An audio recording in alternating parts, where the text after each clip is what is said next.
Tadi Mas Awi cerita bahwa ada tekanan yang diterima oleh saksi dalam hal ini cerita pengalamannya Mas Awi di dapilnya begitu ada tekanan dari saksi yang diterima begitu. Itu siapa yang menekan? Saksi dari partai lain, oknum aparat, petugas tertentu bisa diceritakan, Mas Ya, Awi? sayangnya saksi kami itu tidak menyebutkan siapa, cuman menyebutkan Pak situasinya ini nggak kondusif. Kami di sini kan anak baru, jadi belum bisa Mm-mm. apa maksimal. Ya kita kan keselamatan diri yang terpenting. Nah, ketika ada kata Oh, keselamatan diri kan kasihan gitu kan. berarti ada ancaman itu kalau berbicara soal keselamatan diri, Mas Awi?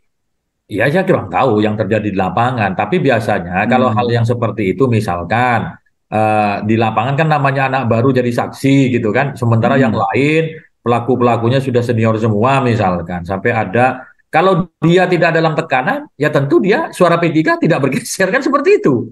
Ya, Tapi ya, ya, ya. dia kan namanya anak baru sekolah, baru selesai sekolah kan masa depannya masih panjang. Dia masih melihat jangka panjang gitu Pak, mohon maaf kami di lapangan tidak bisa maksimal. Kalau Bapak memiliki akses-akses tertentu, jalur-jalur tertentu, tolong itu diupayakan. Maka kemudian kami melaporkan ke Bawaslu dan ditindaklanjuti karena si saksi ini kan dia tidak punya pengalaman juga melapor ke Bawaslu. Kalau kami kan hampir setiap pemilu urusannya lapor melapor ke Bawaslu. Jadi punya kemampuan ke sana, punya punya pengalaman ke sana. Sementara saksi P3 yang kami ceritakan tadi, dia Ah. benar-benar baru, ya daripada dia apa kenapa-kenapa tidak kondusif ya sudah mengalah tetapi dia memberikan kesaksian ke kami kemudian ya kita sampaikan ke Bawaslu dan ditindaklanjuti oleh Bawaslu Kabupaten Sampang kita tunggu hasilnya gitu.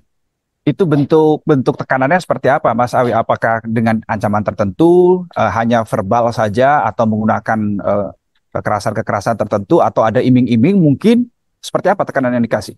Saya nggak tahu persis kondisi lapangannya karena berbeda-beda. Di dapil kami itu ada 12.000 TPS. Tentu kami tidak mungkin Hmm. memantau satu persatu. Tetapi dengan bahasa biar kami ini kondusif Pak, lah itu kita sudah paham.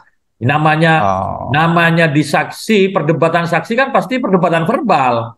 Kadang ada yang betul. nunjuk-nunjuk, teriak-teriak gitu. Lah, bayangkan kalau anak yang tidak pernah jadi saksi di TPS tiba-tiba ditunjuk-tunjuk gitu kan. Ini kan soal psikologi, soal mental gitu kan. Hmm. Dan bagi anak Ya, yang ya. baru mengikuti kontestasi sebagai saksi di TPS itu mungkin sesuatu yang membuat dia shock gitu kan. Oh, kok begini jadi saksi? Meskipun dapat honor, kok ternyata tekanannya apa?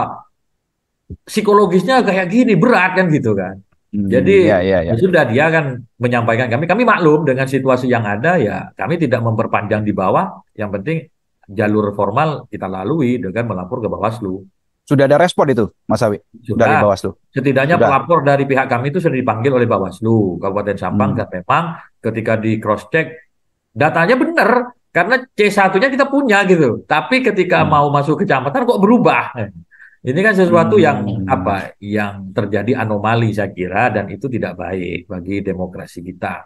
Tapi apapun itu pemilu yang sudah dilakukan digelar pada 14 Februari, ayo kita selamatkan bareng-bareng gitu. Oke, baik.